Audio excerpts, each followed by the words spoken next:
우리말로 주님을 찬양합시다. 주님을 찬양합시다. 하나님의 은혜가 풍성하기가 기대가 됩니다. 오늘 하나님께서 우리에게 주시는 말씀, 우리 아까 같이 봉독한 말씀, 요한계시록 8장 1절에서 9장 21절까지, 그러니까 8장과 9장 전체 두 장을 본문 말씀으로 하고, 또 더해요 11장 14절에서 19절까지를 또 추가했습니다. 그 전체는요, 이 요한계시록 중에 7 나팔 단락을 다 살펴본 겁니다. 설교 제목은 첫째에서 7제까지 순서대로, 그 뒤는 순서대로 기록되어 있고 순서대로 그 예언이 이루어집니다 라는 뜻입니다. 오늘 우리가 지난주는 부활절이었죠. 그리고 그 전전주에 여러분에게 새로운 요한계시록의 새로운 그 구조를 말씀을 드렸습니다. 그 구조는 뭐냐면은 단락 특성 구조예요. 그때는 구조란 말을 쓰지는 않았지만 단락 특성이라고만 했지요. 요한계시록의 모든 단락들, 뭐 단락이니까 그 모든 구절도 포함돼서 이렇게 같은 의미로 묶을 수 있는 단락들을 보면은 딱 둘 중에 하나, 두 특성 중에 하나를 지닌다고 하는 말씀을 전해드렸습니다. 하나는 순서 특성이지요. 순서 특성을 가지고 있으면 순서 단락이 되지요. 또 그거 말고는 이제 설명 특성이 있어요. 그러면 그 단락은 설명 단락이 되는 거죠. 계시란 말 중에 두 가지 그 관점이, 다른 관점이 있어요. 계시 과정, 그러니까 하나님이 계시를 보여주셨다. 내용은 생각 안 하고 계시를 보여주신 순서가 있어요. 그죠? 기록됐잖아요, 그대로. 그런데 그게 계시 보여주신 순서만 중요시 여기고 그 기록된 내용의 순서는 무시하는 그런 해석들이 있단 말이에요. 중요한 거는요, 이런 계시를 보여주셨다, 순서대로 보여주셨다. 근데 내용은 그 순서대로가 아니다 이렇게 말한단 말이에요. 근데 실제로가 아니라 제가 여러분에게 설명해 드린 내용은 그 계시된 순서, 사도 요한이 보고 들은 순서대로 내용도 그 순서대로 이어진 그런 겁니다. 그래서 그렇게 내용적으로 이게 순서가 연결된다 그러면요, 그대로 지금 종말의 그 사건이 이루어지고, 지금도 이 현재적인 그런 예언도 있으니까 7교회 그 교회적인 내용도 지금도 이루어지고 있는 거예요. 근데 이제 제가 여러분에게 그렇게 설명해 드렸는데, 지금 거의 반수 이상의 이 대한민국의 전 세계적으로 마찬가지일 거예요. 아마 그 반수 이상은 그냥 내용적인 관계는 그런 연결 관계가 직선 관계가 아니다 이렇게 주장하는 사람이 많단 말이에요. 그럼 순서는 뭐냐?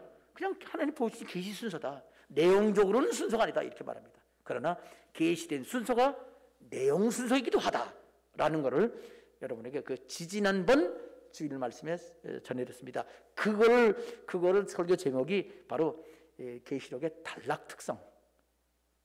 두 가지라고 그랬죠. 하나는 순서 특성, 또 하나는 설명 특성.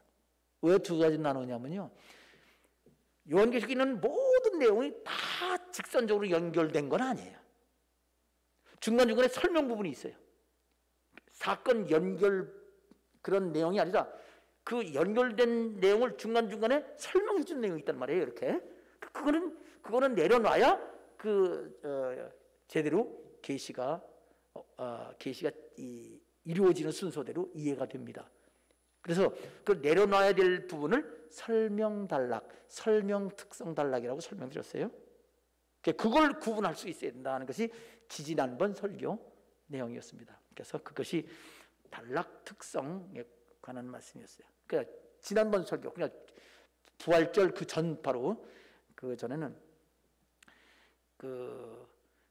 그러니까 그 전전에는 두 특성이 있다라는 걸 말하고 설명한 다음에 그 다음에는 그 중에 순서 단락 그 내용들은 직선적으로 연결된다. 직선은 직선인데 중간중간에 징검다리식으로 빠지는 부분이 있으니까 설명 단락이라고 그러죠. 똑같은 얘기를 좀 더 자세하게 설명드린 겁니다. 두 주에 걸쳐서 특성, 단락 특성에 관해서 설명드렸습니다.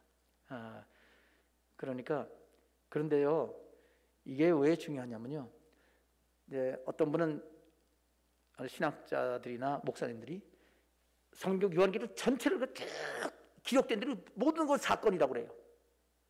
그럼 어떤 일이 벌어졌냐면요, 휴거가 4번이 있게 돼요. 실제로 휴거가 4번이 있다고 책을 쓰신 분이 계세요. 설교도 했고요. 근데 휴거는 어디 있냐? 예수님이 공중 강림할 때 휴거가 있거든요. 공중 강림은 한 번 있어요. 재림이 한 번 있고 그 재림 한 번에 2단계로 오시는데 공중 강림 단계 때 그때 한 번 휴거가 있습니다. 한 번 있는 건데, 그러면 예수님 앞으로 가잖아요. 공중에 계신. 근데 그 비슷한 표현들이 그렇게 4번씩 나온단 말이에요. 그래서 그게 설명 단락인지 아니면 사건 순서 단락인지를 구분을 할 때 원어로 해석할 수가 있다는 얘기죠. 반대로 또 어떤 신학자들이나 주의종들은 그 순서 전부 다 뭉개버리고 순서 아니야. 그냥 모든 게 그냥 복음이야. 복음. 그냥 예수 믿으면 구원받는다는 얘기야. 이렇게 설명하면서 어떤 그 내용들을 모두 병행식으로, 내용이란 말은 교회 인복 나팔 대접을 교회 인복 나팔 대접 순서로 이렇게 연결된 게 아니고 교회 인복 나팔 대접 이렇게 병행식으로, 병렬식으로 똑같은 이야기를 3번, 4번 반복한 것뿐이다. 이렇게 설명했다는 거 제가 말씀을 드렸습니다. 목숨인데 아주 그거는 지금 요한계시록 해석할 때 둘 중에 하나를 택할 수밖에 없는데 중간중간에 혼합된 것도 있어요. 교회는 직선인데 나머지 인복나팔 대접은 병렬이고, 어떤 사람은 교회와 인복은 순서적인데 나팔과 대접만 병렬이고, 이렇게 보기도 합니다. 그러니까 자세히 들어가면 아주 다양해요. 다양하지만 또 크게 나눌 수 있어서 병렬을 인정하는 그런 해석과 모든 걸 직선으로 보는 해석, 모든 게 직선으로 보느냐 아니면 직선이 아닌 병렬 부분이 있냐에 따라서 둘로 나눠집니다. 제가 여러분에게 직선은 직선인데 중간중간에 내려놔야 될 중검다리식으로 건너뛰어야 할 그런 부분들을 반드시 알아면 된다라는 것을 여러분에게 말씀을 드렸습니다. 그래서 지지난주 부활절 전에는 교인나대는 직선적으로 연결된다. 그 직선은 7단계, 7교회가 있잖아요. 7교회가 2장 3장이에요. 그 다음에 인봉 7단계는 6장이에요. 그럼 4장 5장은 건너뛰어야 돼요. 건너뛴다고 해서 그거 소홀히 여기면 안 됩니다. 반드시 그 과정은 반드시 필요해요. 설명해 주기 위해서. 그 앞뒤에 있는 계시 내용을 설명하든가 계시 내용의 시간적 그 기간을 설명하든가 그렇게 되어 있단 말이에요. 틀리게 말한 분에 대한 그 예를 하나 들어드릴게요. 인나팔 대접, 인하면 인복입니다. 인나팔 대접 심판 시리즈는 저는 인복나팔 대접을 그냥 주제라고 불러요. 4주제, 교인나대 이렇게 부르는데 이분은 인복나팔 대접을 그냥 심판이라고 불러요. 그래서 인나팔 대접 심판 시리즈. 시리즈란 말은 여기 인복나팔 대접 안에 7이 들어있잖아요. 그러니까 이렇게 여러 개가 들어있는 똑같은 단계가 들어있는 덩어리들이 여러 개 있으니까 그걸 시리즈라고 부르는 거예요. 자, 그럼 시리즈. 인복나팔 대접 심판 시리즈는 첫 번째에서 7번째까지 시간적 순서를 내포하지만 가로 열고 7번째가 항상 종말 시점으로 설정된다는 점에서 가로 닫고 철저하게 시간적 순서로 짜여져 있지는 않다. 여기까지 읽으면요, 그래도 시간적 순서가 어느 정도는 되나 보다 하고 오해하기 쉬워요. 더 읽어보면요, 예를 들면 각 심판의 경우, 인목나팔 대접이에요. 각 심판의 경우 처음 4개, 처음 4단계, 저는 단계라고 불러요 이거를. 처음 4개는 어느 것이 먼저인지는 알 수가 없다, 이렇게 했어요. 알 수가 없다. 그리고 5번째 인심판, 인봉심판은 순교자의 기도이므로 시간적 순서를 설정하기가 어렵다. 또 앞에 첫 번째와 두 번째 인봉심판은, 인봉나팔 대주중에 첫 번째 단계, 첫 번째 단계, 두 번째 단계 심판은 전쟁과 기근, 그리고 그것으로 말미암아 초래되는 결과인 사망을 한꺼번에 언급한다. 이러한 특징을 통해서 우리는 6장 1절에서 8절에 나오는 처음 4개의 인봉심판 시리즈가 시간적 순서가 아니라는 것을 알 수 있다, 이렇게 말했어요. 자, 그러니까 이거 무슨 전냐면, 인봉나팔 대접이 있는데 인봉 중에서 첫째 인봉, 둘째 인봉, 셋째 인봉, 넷째 인봉, 다섯째, 일곱째 있지요. 그 첫째, 둘째, 셋째, 넷째, 다섯째까지 얘기했어요. 순서적인 거 처음엔 알 수 없다고 했다가 첫째, 둘째, 셋째, 넷째는 순서가 아니다 그랬어요. 뒤에 가서는 순서가 아니면 어떻게 돼요? 자, 그래서 인봉부터 봅시다. 우리 오늘 인봉은 아닌 거죠? 첫째, 둘째, 셋째가 들어있는 건 다 해당되는 겁니다. 자, 인봉 갑시다. 6장입니다. 6장. 자, 6장 1절 함께 하겠습니다. 내가 보매, 시작. 내가 보매 어린 양이 7인 중에 하나를 떼시는데 그때에 내가 들으니 네 생물 중에 하나가 우레소리같이 말하되 오라 하기로. 2절. 이에 내가 보니 흰 말이 있는데 그 탄자가 활을 가졌고 멸관을 받고 나아가서 이기고 또 이기러 가더라. 자, 여기 보니까요, 어린 양은 예수님이에요. 예수님이 사도 요한에게 지금 계시를 보여주는 거예요. 예수님이 직접 하나님께 받은 인봉한 책, 7 인봉된 책 첫 번째 인봉 중에 하나를 떼예요. 인봉 중에 하나 뗐습니다. 몇 번째 인봉이죠? 첫 번째 맞아요? 7번째 먼저 뗄 수도 있잖아요. 그러니까 이렇게 말하면요, 인봉 순서가 흐트러집니다.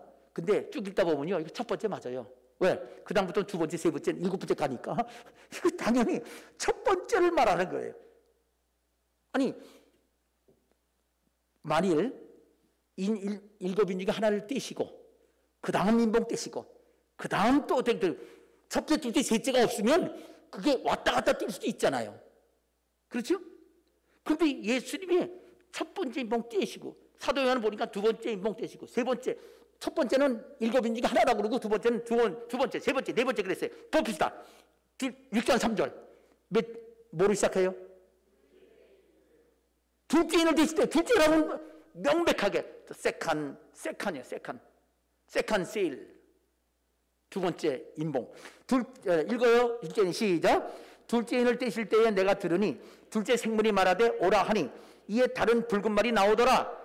그 탄자가 허락을 받아 땅에서 화평을 제하여 버리며 서로 죽이게 하고 또 큰 칼을 받았더라. 자, 첫 번째 인봉 때는 어떤 말 나왔어요? 흰말. 두 번째 인봉 때는 어떤 말 나왔어요? 붉은 말. 전쟁입니다. 첫 번째도 말은 다 전쟁이에요. 근데 흰말하고 붉은 말하고 달라요. 흰말은 멸류관 받았어요. 이건 대부분의 많은 목사님들이, 다는 아니고요, 예수님이라고 생각해요. 이거는요, 복음 증거하는 교회예요. 이건 전에도 설명했겠지만 나중에 또다시 설명해 드릴게요. 확실합니다. 왜냐하면요, 예수님은 이기고 또 이기려고 하는 분이 아니고요, 그냥 이기신 분이에요. 그게 달라요. 자, 그 다음에, 자, 6장 5절 셋째로 갈까요? 그 다음 볼까요? 처음에 뭐라고 시작하죠?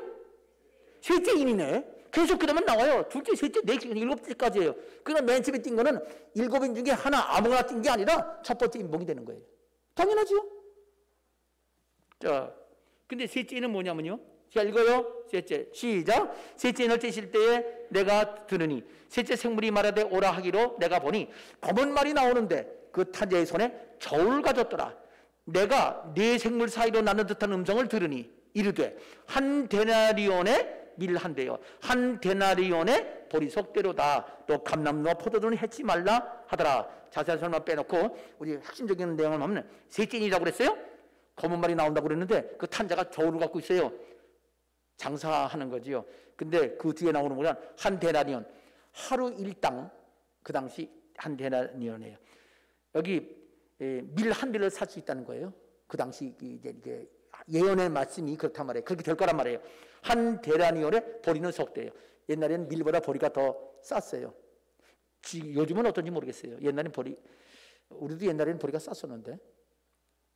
근데 여기 그 학자들은 말하기를 요 정도면 보통 그 당시 이 경제, 그 당시 물가의 8배 내지 한 16배 된다고 그래요. 그러면 여러분 생각해보세요. 보통 10배 정도 돼요. 중간에. 물가가 10배로 오르면 얼마나 비싸요. 2배만 오르도 기절할 정도인데 10배가 비싸진단 말이에요. 완전히 굶어 죽는 건 아닌데 그렇게 비싸게 경제가 망가진단 말이에요. 흉년이 들고 경제적으로 어려워져요. 자, 첫째, 둘째는 전쟁 맞아요. 첫째는 영적 전쟁이고 둘째는 이 혈육 전쟁, 죽이는 전쟁이에요. 자, 넷째인 6장 7절 읽겠습니다. 넷째인을 같이 읽겠습니다. 시작. 넷째인을 떼실 때에 내가 넷째 생물의 음성을 들으니 말하되 오라 하기로 내가 봄에 청황색 말이 나오는데 그 탄재 이름을 사망이니 음부가 그 뒤를 따르더라. 그들의 땅 4분의 1의 권세를 얻어 검과 흉년과 사망과 땅의 짐승들로서 죽이더라 그랬어요.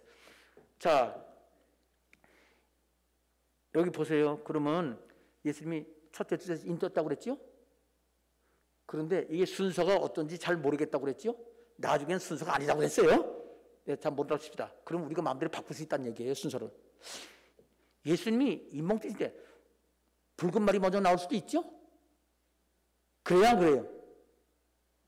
아니, 성경이 써 있지만 우리가 해석할 때 이거 꼭 흰 말이 먼저 나오고 붉은 말이 두 번째고 셋째는 검은 말이고 넷째는 청색 말이라고 해석할 필요가 없다. 이거 어느 게 순서인지 모른다고 그랬으니까 뒤바꿔도 된다는 얘기 아니에요.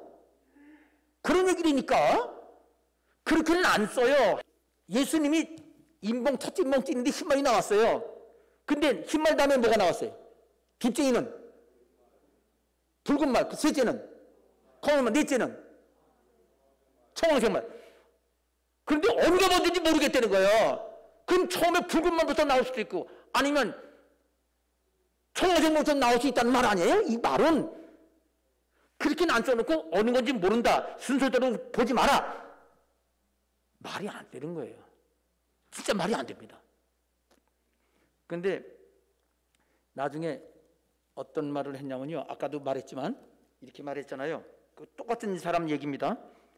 뭐라고 얘기했냐면 지금 자, 첫째, 둘째는 흰말 붉은 말이죠? 그 전쟁이에요. 그거는. 셋째는 검은 말이죠? 흉년이에요. 기근이고. 넷째는 사망이죠? 죽음입니다. 그거를 아까도 읽어드렸지만 다시 한번 읽어드리면 그 첫 번째와 두 번째는 전쟁이고 세 번째는 기근인데 네 번째는 전쟁과 기근 때문에 초래되는 사망을 한꺼번에 언급한다.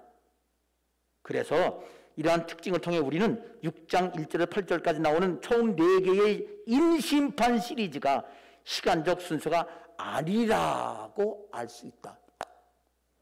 이게 순서적이 아니라는 거예요. 아니 보세요. 지금 자기가 뭐라고 말했어? 전쟁, 기근, 전쟁이 있고 전쟁이 있으면 기근이 따라와요.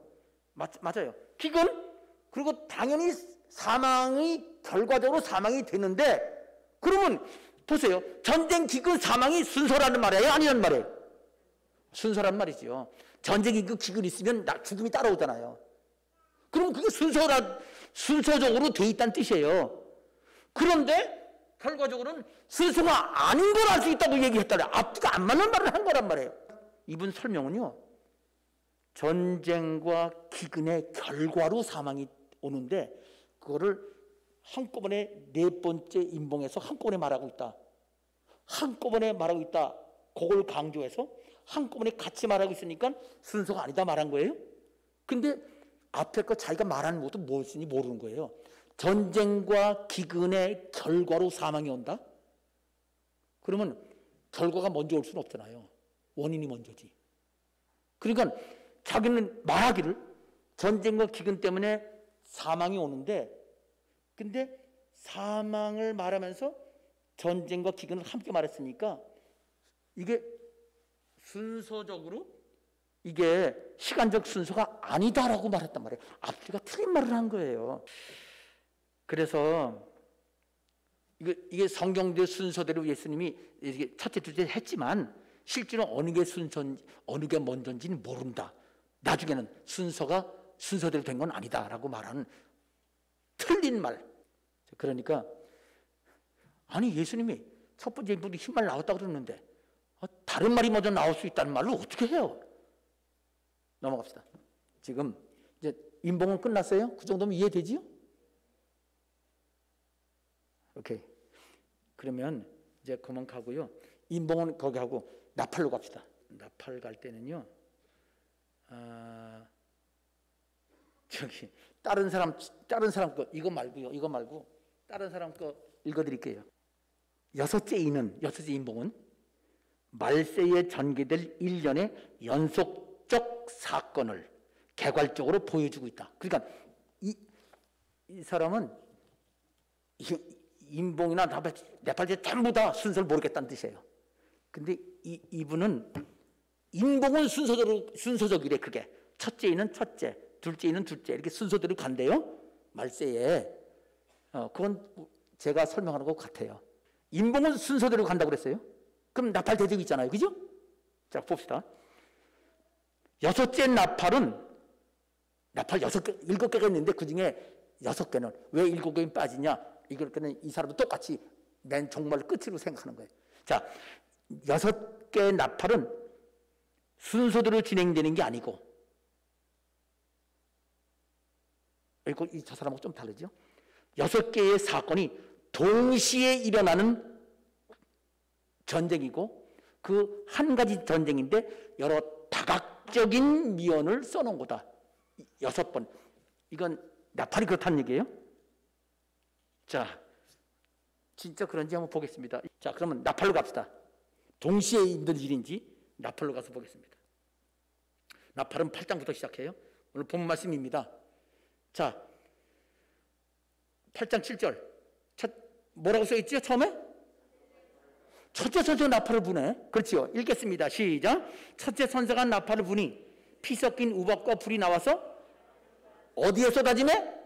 계속 읽어요. 땅에 3분의 1이 타버리고 수목의 3분의 1도 다 타버리고 각종 푸른 풀도 다 타버렸더라. 어디에 떨어졌어? 땅에. 자, 그 다음 두 번째는 자 8장 그 다음 절 8장 8절 몇째 천사? 야, 계속 읽어요. 시작. 둘째 천사가 나팔을 부니 불 붙는 큰 산과 같은 것이 바다에 던져지매 바다의 3분의 1이 피가 되고 또 바다 가운데 생명 가진 피조물들의 3분의 1이 죽고 배들의 3분의 1이 깨지더라. 두 번째는 어디에 재앙이 임했어요? 바다에 몇 분의 1이 죽고 깨져요? 3분의 1이요. 세 번째 10절입니다. 몇째 천사? 같이 읽어요. 시작. 셋째 천사가 나팔을 부니 횃불같이 타는 그 별이 하늘에서 떨어져 강들의 3분의 1과 여러 물샘에 떨어지니 이 별의 이름은 쓴 쑥이라. 물의 3분의 1이 쓴 쑥이 되매 그 물이 쓴 물이 되므로 많은 사람이 죽더라. 여러분, 세 번째 천사 나팔 보니까 어디에 재앙이 임해요? 뭐 어디라고 그랬어? 내가 찾아보고요. 아, 강들하고 물샘이지요. 그러니까 강과 샘이에요. 강과 샘. 마실 수 있는 물 말이에요. 바다는 마실 수가 없어요. 짜서. 바다는 운송수단이지요. 지구적인 하나님이 이 지구에 온도라든지 그런 걸 온도를 일정하게 해주기가 특별한 그 장치예요. 근데 강과 샘물은 우리 인간이 마실 수 있는 물입니다. 짠물이 아니고 단물이니까. 근데 자, 순서대로 하겠습니다. 첫째 나팔은 부르면 어디에 재앙? 땅. 둘째는 바다. 셋째는 강과 샘. 넷째 갑시다. 12절. 넷째 천사 읽겠습니다. 시작. 넷째 천사가 나팔을 부니 해 3분의 1과 다 3분의 1과 별들의 3분의 1이 타격을 받아 3분의 1이 어두워지니 낮 3분의 1은 비침이 없고 밤 3분의 1도 그러하더라. 이게 재앙이 땅, 바다, 샘물, 뭐 강물도 들어가니까 강이라고 합시다. 강이 샘에서부터 강이 되니까 그냥 강 시작은 샘이에요. 그러니까 강이라고 합시다. 간단하게. 자, 땅, 바다, 강, 해. 해달별. 이거 한꺼번에 일어나는 거야. 이게 순서들이 일어나는 거야. 첫째, 둘째, 셋째, 넷째 보니까 이거 순서적인 것 같은데 한꺼번에 일어날 수도 있겠죠? 어떻게 알아요, 그걸? 어떻게 결정할까요? 점칠까요? 침 뱉어가지고 치고 볼까요? 어떻게 기준을 알 수 있어야지요. 그렇게 맞다 그러면 이런 재앙이 하나님이 한꺼번에 내리는 거라고. 아까 인봉에서는 순서대로 가는데 마지막 7번째 인봉에서 거기 7나팔이 한꺼번에 터지는 거다 이 뜻이에요. 마치 그 불꽃놀이 할 때 뿅 이렇게 나가서 맨 마지막에 팡 또 이렇게 터지는 거야. 그런 식이라는 거예요. 일리가 있는데 문제는 나팔이 한꺼번에 7나팔이 6나팔이라고 했어요. 6 한꺼번에 터지는 거냐 한꺼번에 내리는 거냐 이것 말했단 말이에요. 그럼 어떻게 확인하지요? 이거 분명히 순서적이라고 하는 근거를 댈 수가 있을까요? 예수님이 그렇게까지 근거까지 대주셨을까요? 그러면요, 제가 이렇게 말할 때는 이미 다 준비돼 가지고 해서 얘기했겠죠? 알려드릴게요. 자, 여기 지금 몇 절까지 읽었어요? 넷째 천사까지 나팔 불었나요? 5번째 나팔 불어야 될 건가요? 몇 절이에요? 아니, 하나 비었네. 몇 절이 비었어요? 10절이 비었네. 거기 읽어야 되겠어요. 그게 결정적인 열쇠가 들어있습니다. 13절 내가 또 읽겠습니다. 시작. 내가 또 보고 들으니 공중에 날아가는 독수리가 큰 소리로 이르되 땅에 사는 자들에게 화가 있으리니 이는 세 천사들이 불어야 할 나팔 소리가 남아있음이로다. 여러분, 화가 이 땅에 임할 텐데 앞으로 세 천사가 불어야 할 나팔이 남아있단 말이에요. 그러면 이미 앞에 네 나팔은 이미 부러진 거예요? 안 부러진 거예요? 부러졌죠? 그럼 그것도 화는 화지요. 근데 나중에 세 개가 더 심한 화란 뜻이에요? 문맥적으로. 그럼 보세요. 여기 세 개는 네 개가 지나갔으니까 5, 6, 7이죠? 그럼 5, 6, 7이면 자, 네 번째 다음에 5번째가 오겠다는 뜻이죠? 이게 지나가고 이게 세 개 남았으니까 넷째, 5째는 순서적이지요? 오케이. 그 다음에 9장 1절 5째 나옵니다. 5째. 5째 천사가 나팔을 부니까 그냥 1점 읽읍시다. 9장 1절. 읽겠습니다. 시작. 5째 천사가 나팔을 불매 내가 보니 하늘에서 땅에 떨어진 별 하나가 있는데 그가 무정의 열쇠를 받았더라. 나중에 여기서 황충이 나와요. 그래서 5개월 동안 사람을 괴롭히는데 죽지도 못하고 괴로움을 당합니다. 자, 5째 나팔 넘어갔어요? 5째 나팔이 몇 절까지죠? 몇 절까지예요? 12절까지예요? 12절까지지. 자, 이거를 12절을 5째 나팔에 포함시키느냐 아니면 6번째 나팔에 포함시키느냐 이거 엄청 중요해요. 엄청 중요한데 대부분은 다 5째 나팔에 포함시켜요. 신학자들이. 근데 다음번에 속하는 거예요. 그거는 시간이 없으니까 나중에 설명해 드릴게요. 자, 그러면 12절이 5째는 아닌데 6째 그 사이에 써 있죠? 예, 그래 읽어요. 자, 읽겠습니다. 시작. 첫째 화는 지나갔으나 보라 아직도 이후에 자, 네 번째 있은 다음에 화 세 번 있는다고 그랬죠? 자, 화인데 하나 지나갔어요? 지나갔으니까 2개 남았죠? 자, 5째 지나갔다. 2가 더 온다. 그러면 5번째, 6번째는 순서가 있다는 거예요? 없다는 거예요? 있다는 거지. 왜? 이거 지나고 이거 그 다음에 2개 남았다 했으니까 이게 5번째가 6번째가 온다는 얘기예요. 그러니까 4번째 나팔과 5번째 나팔 다섯 번째 나팔하고 여섯 번째, 화 둘이 남았으니까 여섯 번째 나팔이 순서적이라고 아주 확실하게 말씀해 준 거예요. 한 절 한 절씩. 그래서 넷, 다섯, 여섯까지는 순서 확인했어요. 자, 그 다음에 여섯째 천사 읽어요. 여기까지 읽어야지. 9장 13절 여섯째 시작. 여섯째 천사가 나팔을 불며 내가 들으니 하나님 앞 금 제단 네 뿔에서 한 음성이 나서 14절 나팔까지 여섯째 천사에게 말하기를 큰 강 유브라데에 결박한 네 천사를 놓아주라 하며 15절 네 천사가 놓였으니 그들은 그 년 월 일시에 이르러 사람 3분의 1을 죽이기로 준비된 자들이로다. 됐습니다. 16절 마병대의 수는 2만만이다. 넘어가요. 여섯째 천사 화 몇 번째 화? 여섯 번째 나팔은 몇 번째 화? 두 번째 화지요. 다섯 번째부터 첫째 화니까. 자, 여섯 번째. 그러면 여섯 번째 그럼 일곱 번째 화가 어디 나오죠? 아니, 세 번째 화.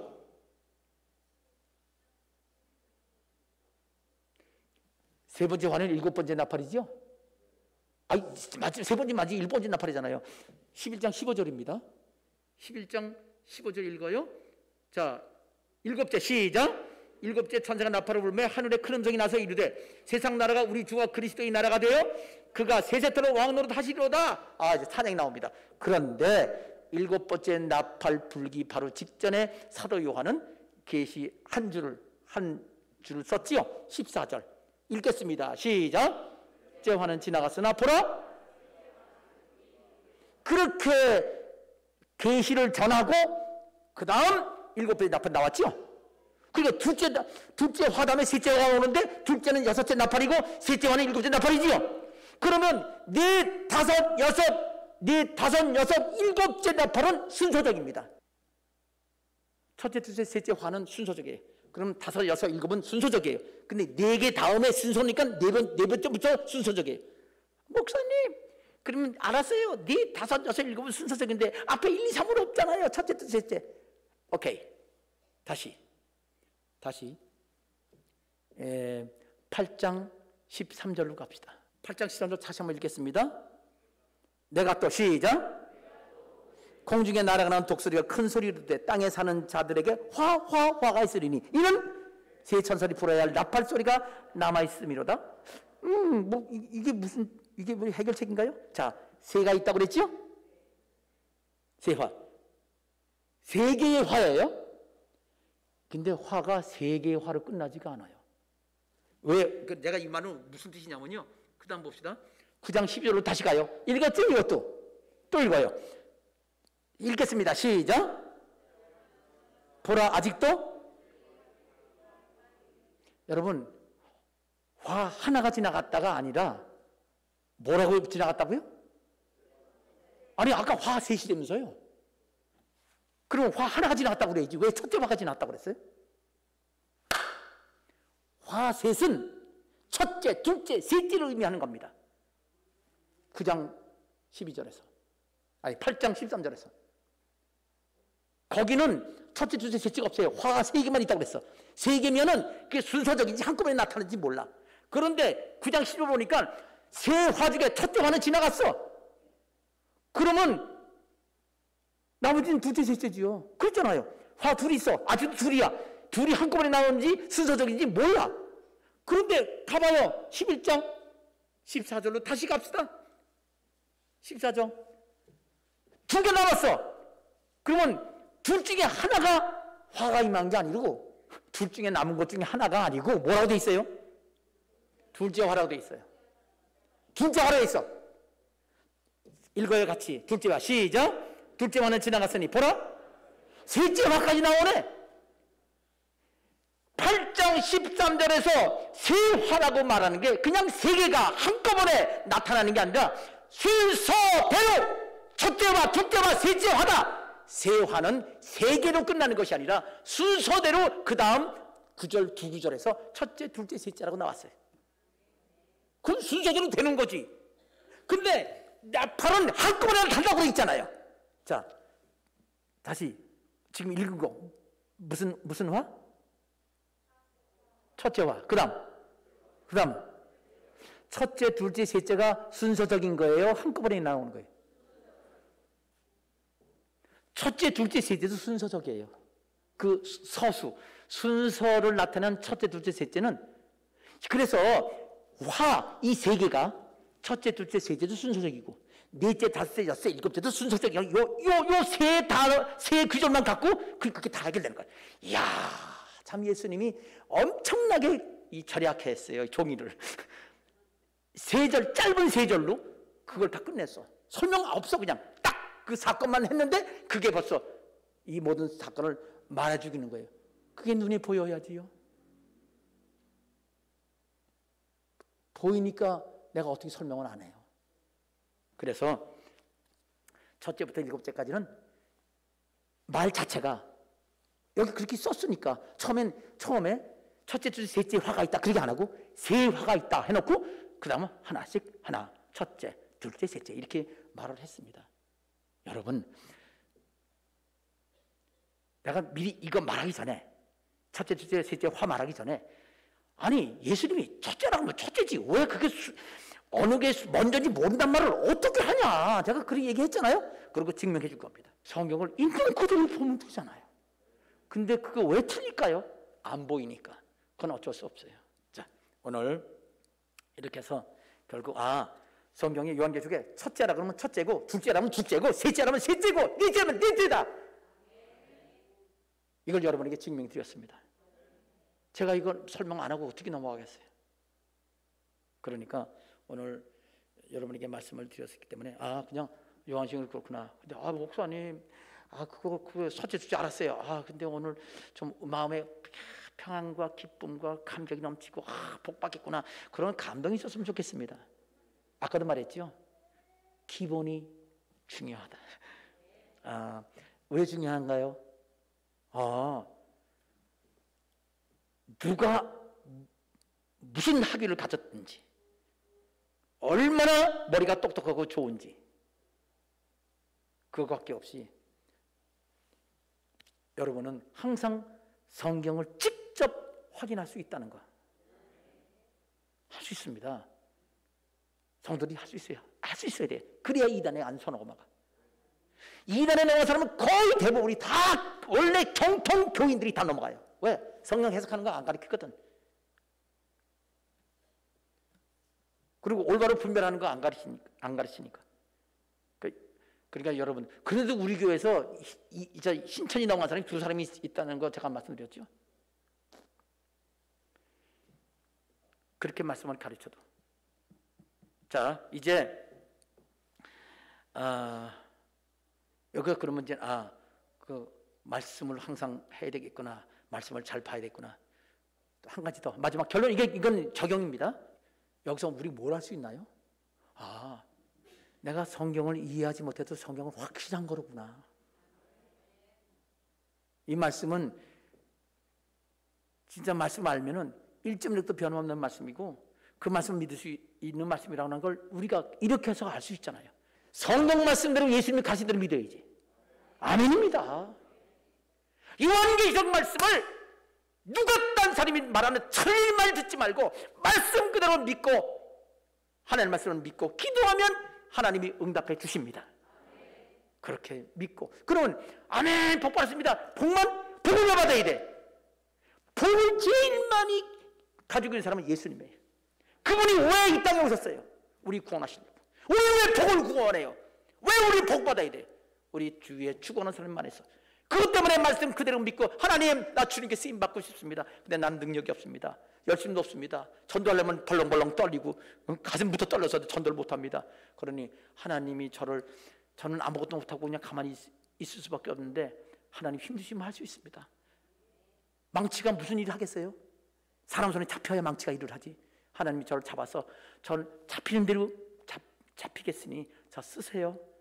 그렇게 해서 하나님께 쓰임받고, 그렇게 하는 사람에게는 만일 톱을 쓸다가 톱이 무디어지면 주인이 또 갈아서 예리하게 해주십니다. 우리를 하나님께서 그렇게 빛나게 하시는 그런 하나님의 것을 오늘 말씀을 통해서 믿으시기를, 그래서 기도해서 응답 받으시기를 주님의 이름으로 축원합니다. 기도하겠습니다. 아버지 하나님 영광 받으시옵소서. 예수님의 이름으로 기도합니다. 아멘.